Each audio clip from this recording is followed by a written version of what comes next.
अस्सलामुअलैकुम education searcher आप देख रहे हैं यूट्यूब चैनल ई कैट के हवाले से। आज का हमारा टॉपिक है कॉम्बिनेशन परमुटेशन। हमने पिछली फर्स्ट ईयर मैथ्स का टॉपिक कवर किया था ई कैट के हवाले से।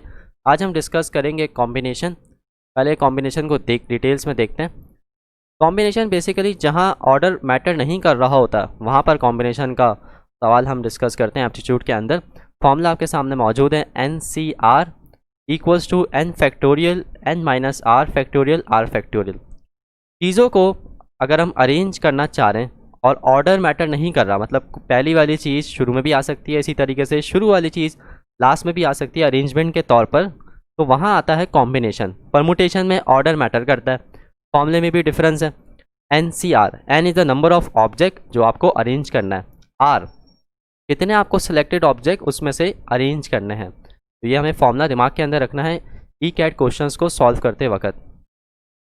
Order didn't matter in combination. कुछ फॉर्मूले दिमाग के अंदर रखने हैं, ये फॉर्मूले कह लें या इक्वेशंस कह लें। NCR बराबर है NCN माइनस R के, मतलब अगर आपके सामने NCR मौजूद हो तो आप उसको बराबर ले सकते हैं किसके, NCN माइनस R के।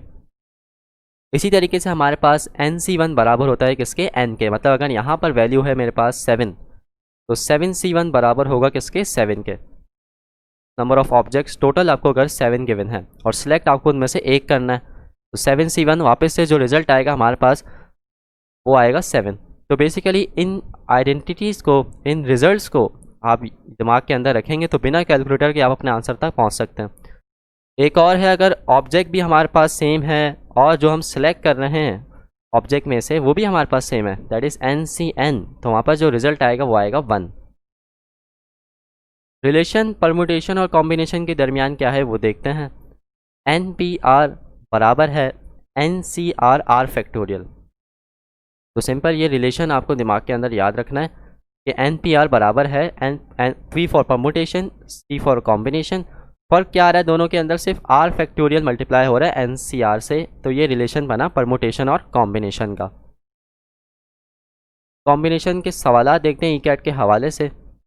पहला सवाल है मेरे पास, a club has 8 male and 8 female member. 8 male और 8 फीमेल मेंबर है एक क्लब के पास। The club is choosing a committee, एक कमेटी बनानी है उन्हें, which must have 3 male and 3 female members, जिनके पास 3 मेल और 3 फीमेल मेंबर्स उस कमेटी में होने चाहिए। How many different committees can be chosen, यानी कि हमें कितनी कमेटी इनसे बन सकती है, हमें नंबर ऑफ पॉसिबल वेज तलाश करना है। ऑप्शन हमारे पास हैं 4। अब देखें टोटल नंबर ऑफ ऑब्जेक्ट जो हमारे पास हैं वो हैं 8 मेल और 8 फीमेल। तो अगर मैं सिंपल ये स्टांस रखूं, 8 में से मुझे जो सिलेक्ट करने हैं मेल हजरात वो हैं 3, इसी तरीके से 8 में से जो मुझे फीमेल सिलेक्ट करनी है वो है 3। तो मेरे पास जो स्टांस बनेगा, जो इक्वेशन बनेगी वो बनेगी 8 कॉम्बिनेशन 3। R की वैल्यू आ गई 3, N की आ गई 8 मेल के लिए, इसी तरीके से फीमेल के लिए 8 कॉम्बिनेशन 3 मल्टीप्लाई बाय फीमेल के लिए ले लेता हूँ 8 कॉम्बिनेशन 3, क्योंकि वही सेम नंबर ऑफ क्वांटिटीज़ हैं। और यहाँ से मैं अपना जो आंसर लाऊंगा वो आएगा 3136। तो option B is the correct one. इस फॉर्मूले के थ्रू भी आप कॉन्सेप्ट को सॉल्व कर सकते हैं, मगर डायरेक्ट ये कि आप कैलकुलेटर में वैल्यू डाल के आंसर निकाल सकते हैं। तो option B is the correct one, 3136। Question number 2, in a class there are 8 boys and 5 girls. 2 class representatives TR जिसे कहते हैं are to be chosen from them. 2 चाहिए। अब अगली शर्त क्या दे रहा है, in how many ways can they select it if one is to be a boy and the other is a girl. मतलब 8 में से एक लड़का हो और 5 गर्ल में से एक लड़की हो तो 2 क्लास रिप्रेजेंटेटिव बन जाएं। ऐसे कैसे कॉम्बिनेशन हम बना सकते हैं। ऑप्शन हमारे पास हैं 4। पॉसिबल नंबर ऑफ कॉम्बिनेशन जो हमारे पास बनेंगे फॉर बॉयज़ के लिए अगर मैं बात करूं वो बनेगा 8 कॉम्बिनेशन 1, यानी 8 में से जो मुझे सिलेक्ट करना है वो कितने लड़के करने, that is 1। Total number of boys है मेरे पास 8। इसी तरीके से मुझे गर्ल्स कितनी सिलेक्ट करनी है, 5 में से 1। मैंने मल्टीप्लाई करवाया और जो मेरा आंसर आ रहा वो आ रहा है 8C1। मैंने रिजल्ट इस्तेमाल करा, NC1 बराबर होता है किसके, N के। तो N मेरे पास है 8, इसी तरह 1, तो यहाँ पर 8C1 बराबर आ गया 8 के। बिना कैलकुलेटर के हम यहाँ पे काम कर सकते हैं। अब मैं रखूँगा इनकी जगह 5, तो 5C1 बराबर होगा 5 के 8 5 ज़ा 40। बहुत सवालात में आप ये जो रिजल्ट्स हैं ये इस्तेमाल करेंगे, तो इसलिए कैलकुलेटर की ज़रूरत बहुत ही मुश्किल से पड़ती है। लेकिन कुछ सवाल जैसे पिछला सवाल हमने जो किया नंबर ऑफ़ कमेटीज़ वाला, उस सवाल के अंदर आपको कैलकुलेटर का इस्तेमाल करना पड़ सकता है। तो 8 5 ज़ा 40 हमारा आंसर जो यहाँ पर है वो है option D, that is 40। Question number 3, a box contain 2 green balls, 3 red balls and a black ball. 3 balls are picked at random. मतलब टोटल ये हमारे पास 6 बॉलें हैं एक बॉक्स के अंदर, और हमने 3 बॉलें रैंडमली पिक करनी है। हमें नहीं पता कौन सी ग्रीन है, कौन सी रेड है और कौन सी ब्लैक है। In how many ways this can be done if N equal representation is desire. Equal representation की मुराद ये कि कितने तरीक़ों से हम ऐसा कर सकते हैं कि बॉल को 3 बॉलों को जब हम निकालें तो तीनों अलग अलग कलर की आएँ, मतलब एक ग्रीन की आ जाए, एक रेड की आ जाए और एक ब्लैक की आ जाए। तो ऐसे कितने वेज पॉसिबल हैं, कितने हम कॉम्बिनेशन बना सकते हैं? ऑप्शन है 4। नंबर ऑफ़ वेज पे बात करूँगा, टोटल ग्रीन बॉल्स कितनी है 2, और मैं चाह कितना रहा हूँ लाना अपना डिज़ायरेबल ऑब्जेक्ट दैट इज़ 1, एक ग्रीन बॉल आ जाए। इक्वल रिप्रेजेंटेशन का मतलब तीनों बॉल्स आ जाएँ जैसे मैं 3 बॉल्स बॉक्स के अंदर से रैंडमली चूज़ करूँ। तो 2 मेरे पास ग्रीन बॉल हैं, कॉम्बिनेशन बनेगा 2C1। इसी तरह 3 में से भी मुझे एक ही सिलेक्ट करनी है, और एक ब्लैक बॉल है ब्लैक बॉल, यानी एक black ball that is 1 combination 1। Conclusion इस्तेमाल करूँगा यानी रिजल्ट इस्तेमाल करूँगा, NC1 बराबर होता है किसके, N के। NC1 बराबर होता है N के, इसी तरह NC1 बराबर होता है NN बराबर होता है किसके, 1 के। तो यहाँ पर जो मैं कंक्लूजन इस्तेमाल कर रहा हूँ आपके सामने आ गया। यहाँ से मेरे पास रिजल्ट आया 2, 3 कॉम्बिनेशन 1 3, 1 कॉम्बिनेशन 1, तो ऑब्जेक्ट भी सेम है, आर की वैल्यू भी सेम है, तो यहाँ पर रिजल्ट आता है 1। तो 2 3 ज़ा 6, और यहाँ पर जो मेरा आंसर आ रहा है वो आ रहा है ऑप्शन सी। तो कितने सिंपल तरीके से हमने इस कंक्लूजन से n कॉम्बिनेशन 1 बराबर होता है n के, हमने इस सवाल को सॉल्व कर लिया बिना यूज़ ऑफ कैलकुलेटर के। Question number 4, a box of transistors contain 4 that are defective and 5 that are non defective. एक ट्रांजिस्टर का बॉक्स है जिसके अंदर 4 डिफेक्टिव पीस रखे हुए हैं, 5 नॉन डिफेक्टिव हैं। How many ways can an inspector choose 5 transistor so that 4 are defective. Inspector जो इंस्पेक्ट करे कितने डिफेक्टिव हैं बॉक्स के अंदर ट्रांजिस्टर, तो वो बंदा कहलाता है इंस्पेक्टर। 5 ट्रांजिस्टर हमें चूज़ करने। अच्छा, टोटल नंबर ऑफ ट्रांजिस्टर कितने हैं, 5 + 4 9। 9 में से हमें कितने सेलेक्ट करने, 5। 5 में से इंस्पेक्टर हमारी जो ख्वाहिश है कि 4 डिफेक्टिव निकल जाए, 4 डिफेक्टिव निकल जाए। ऑप्शन हमारे पास है 4। नंबर ऑफ़ वेज और कॉम्बिनेशन क्या बनेगा, डिफेक्टिव हमारे पास पीस हैं 4, और 4 ही आ जाएं, हम ये चाह रहे हैं।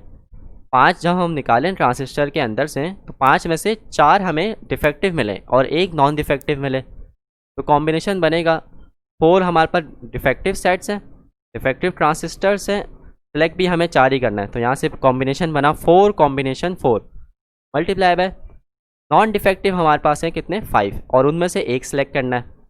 तो यहाँ पर जो हमारे पास आंसर आएगा वो आएगा 5। नंबर ऑफ वेज हमारे पास जो आएंगे, 4C4 किसके लिए, डिफेक्टिव के लिए, 5C1 नॉन डिफेक्टिव के लिए। तो हमारे पास रिजल्ट्स यूज़ होंगे सवाल के अंदर, n कॉम्बिनेशन n बराबर है 1 के, n कॉम्बिनेशन 1 बराबर है n के। तो 4C4 आ गया 1, 5C1 आ गया 5, और हमारे पास जो आंसर आया वो आया option A, that is number of veg बनेंगे 5। 5 तरीक़ों की से हम जब भी 5 ट्रांजिस्टर निकालेंगे बॉक्स के अंदर से, तो हमें 4 डिफेक्टिव ट्रांजिस्टर मिलेंगे, यानी इंस्पेक्टर को 4 डिफेक्टिव मिलेंगे 5 तरीक़ों से। Option A is the correct one. Question number 5, how many committees of 5 members each can be form from 8 man and 4 women.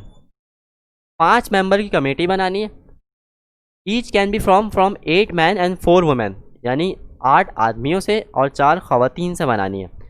यानी if particular women is always included, मतलब ये कि उस कमेटी में एक जगह तो हमेशा एक खातून की होनी चाहिए, पर्टिकुलर वुमेन कोई से भी हो सकती है। तो हम ये कह सकते हैं अब हमें सेलेक्ट करना है 4 में से, मतलब 4 लोगों के लिए हमें तलाश करना है, क्योंकि एक तो ऑलरेडी सिलेक्ट हो गई, एक खातून। ऑप्शन हमारे पास है 4, और जो नंबर ऑफ़ वेज हम निकालेंगे नंबर ऑफ़ कमेटीज़ बनाने के लिए वो होंगे हमारे पास वुमेन के लिए जो ऑलवेज इंक्लूडेड है उसका कॉम्बिनेशन बन रहा है 1 कॉम्बिनेशन सी। कमेटी के अंदर वो पहले से ही आ गई। कमेटी में स्पेस बची अब 4 सेलेक्ट करना है कितने में से 8 हमारे पास एक मेल हजरात यानी कि मर्द हजरात और 4 है हमारे पास खातून। तो मतलब 11 में से हमें सेलेक्ट करना है अब 4 क्योंकि एक खातून पहले से ही सिलेक्ट हो गई। 11C4 मल्टीप्लाई बाय 1C1 और यहाँ जो हमारे पास रिजल्ट आएगा वो आएगा 330 यानी कि option D is the correct one. क्योंकि एक वुमेन पहले ही इंक्लूड हो गई तो इसलिए कमेटी में 4 लोगों की जगह बची। अब वो 4 में कोई भी आ सकता है, ख़वातीन भी आ सकती हैं, चारों मर्द भी आ सकते हैं या 2 ख़वातीन 2 मर्द भी आ सकती हैं। तो 11 कॉम्बिनेशन 4 एक पेयर बन गया हमारा, एक सेट बन गया। इसी तरह 1 कॉम्बिनेशन 1। तो यहाँ से जो हमारे पास आंसर आया यार 330। Option D is the correct one. Question number 6, how many words can be form by 2 vowels and 3 consonants out of 4 vowels and 7 consonant. Option बड़ा आसान सवाल है, ऑप्शन देखते हैं इसके। नंबर ऑफ वर्ड्स हमें बनाना है, ठीक है। वॉवेल्स कितने हमारे पास 4, सिलेक्ट कितने करने हैं 2, 4 कॉम्बिनेशन 2 हमारे पास एक बन गया सेट। इसी तरीके से हमारे पास कॉन्सोनेंट कितने हैं 7, सिलेक्ट कितने करने 3, 7 कॉम्बिनेशन 3 बन गया। जब इनको मल्टीप्लाई करेंगे तो हमारे पास जो रिजल्ट आएगा वो आएगा 25200 नंबर ऑफ वर्ड्स बन सकते हैं जब हम 7 में से 3 कॉन्सोनेंट सेलेक्ट करें और 4 में से 2। तो ऑप्शन कौन सा सही है? Option A is the correct one. Question number 7. There are 10 balls of different colors. In how many ways can one select 7 of them so as to include the red ball? यानी कि एक बंदा 10 ball में हाथ डाले और वो 7 बॉलें निकाल ले, उसमें से एक रेड बॉल लाजमी निकला है। तो ऐसे कितने तरीके पॉसिबल हैं? ऑप्शन हमारे पास 4 हैं। नंबर ऑफ वेज देखें, एक रेड बॉल को इंक्लूड करना लाजमी है। तो अब हमारे पास 7 में से जो स्पेस बची वो बची 6, यानी कि एक तो लाजमी होगी रेड बॉल, और रेड बॉल एक होगी इसलिए ऑब्जेक्ट आ गया एक। सेलेक्ट कितने करने? एक, यानी कि एक बॉल की हमारे पास स्पेस ख़त्म हो गई 7 में से। अब टोटल नंबर ऑफ बॉल्स भी ख़त्म हो जाएंगी, दैट इज़ 10 में से बचेंगी 9। तो दूसरा जो सेट बन रहा है हमारे पास वो बन रहा है 9 कॉम्बिनेशन 6, क्योंकि एक रेड बॉल जो है वो ऑलरेडी इंक्लूड हो गई। तो यहाँ पर जो हमारे पास आंसर आएगा नंबर ऑफ वेज का वो आएगा 84। Option C is the correct one.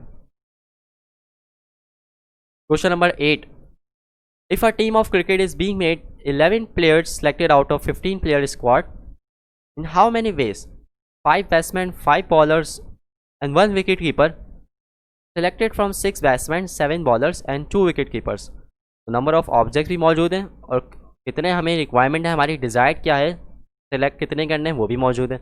Option 4 है। नंबर ऑफ वेज बताने कि कितने तरीके से 5 बैट्समैन, 5 बॉलर और 1 विकेट कीपर की टीम बन सकती है। 3 बैट्समैन, 7 बॉलर और 2 विकेट कीपर से बहुत आसान है number of veg banana. 6 batsman है, 6 में से 5 सेलेक्ट करने, 6 कॉम्बिनेशन 5 मल्टीप्लाई बाय 7 बॉलर हैं, 7 में से 5 बॉलर सेलेक्ट करने, कॉम्बिनेशन 7C5।